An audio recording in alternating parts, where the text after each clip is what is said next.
Hello everybody and welcome to this next Blu-ray update here on my channel. I have gotten 3 more used Blu-rays from the small store called The Light Games, and I have talked about here on my channel that sell some of the used Blu-rays, but they also sell used video games and even retro consoles as well.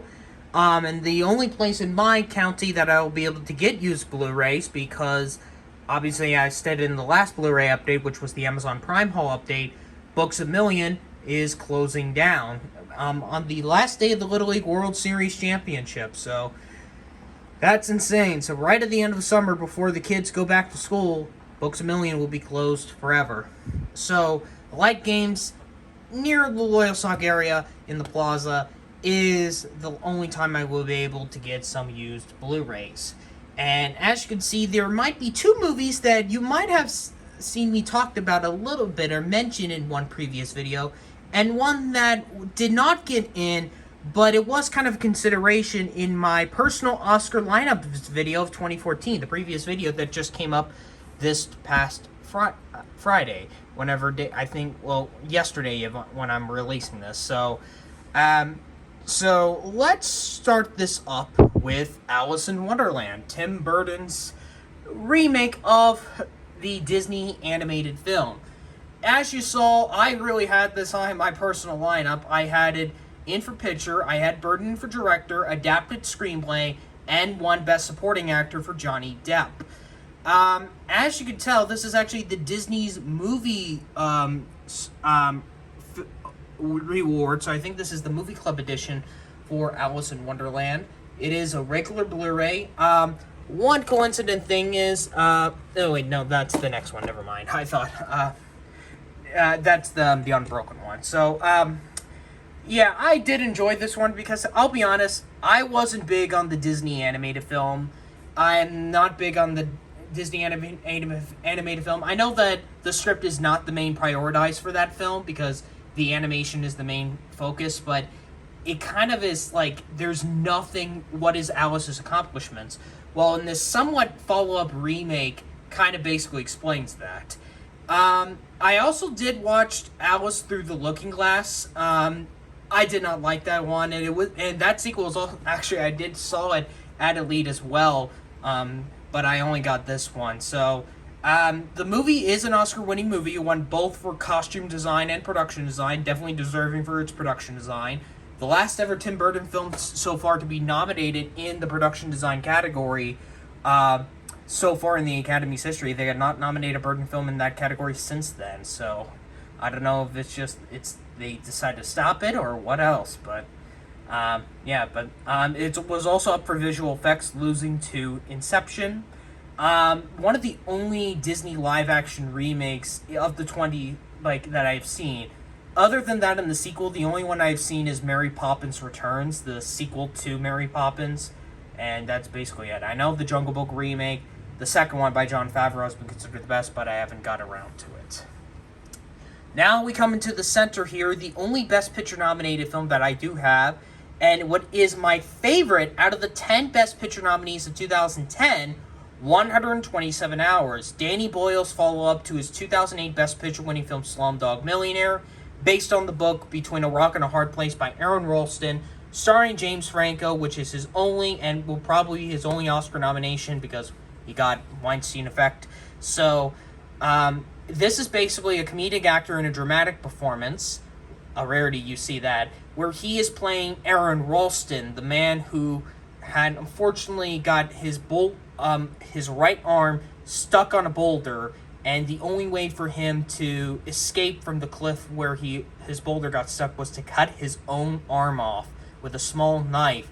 And he's been in there for 127 hours and managed to survive that. He wrote a book, and of course that's where this movie comes into play. It was nominated for Best Picture, adapted screenplay for Boyle and co-writer Simon Beaufoy, actor for James Franco, as I just stated, film editing, original score, and original song for If I Rise.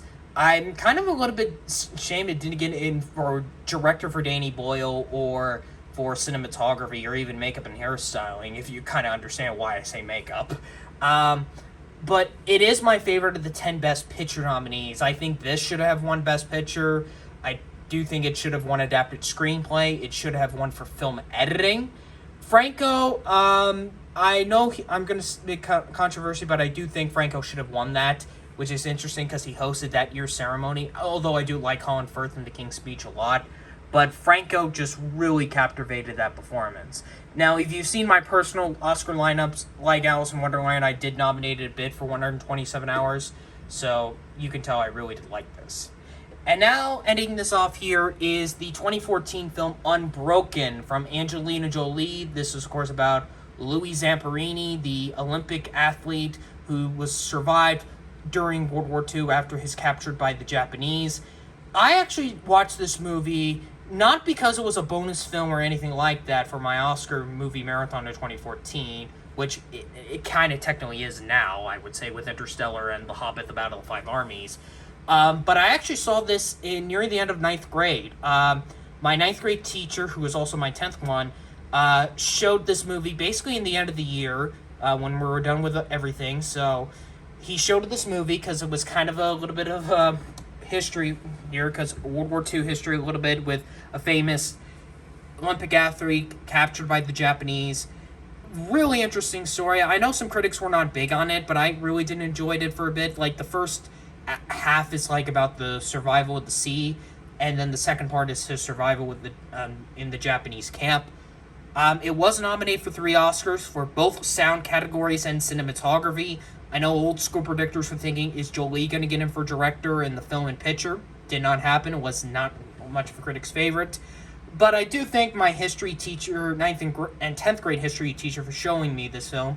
That teacher also showed us in 9th grade Selma about the Civil Rights Movement, and Cinderella Man about the Great Depression, which I both have. No, which I have Cinderella Man on Blu-ray. I have not found a Blu-ray for Selma yet. Hopefully I'll get one soon. Probably through Amazon Prime mainly.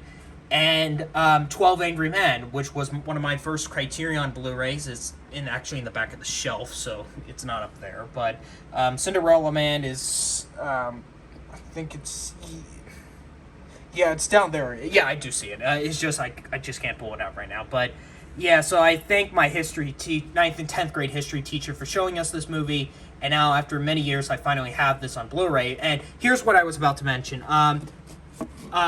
Unfortunately, the DVD is no longer, that actually came this, when I bought this, the DVD did not came along. I think that was just the original owner, kept the DVD or just wrote it out or something like that.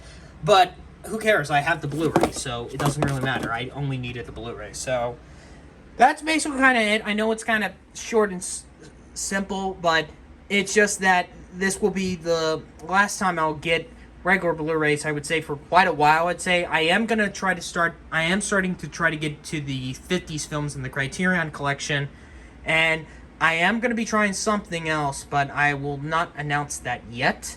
After a couple more videos will be coming out. So thank you guys for watching, and let's see how this Blu-ray collection expands for the remainder when we head into the seasons of fall and early stages of winter, as we would say goodbye to summer, but not yet on this channel.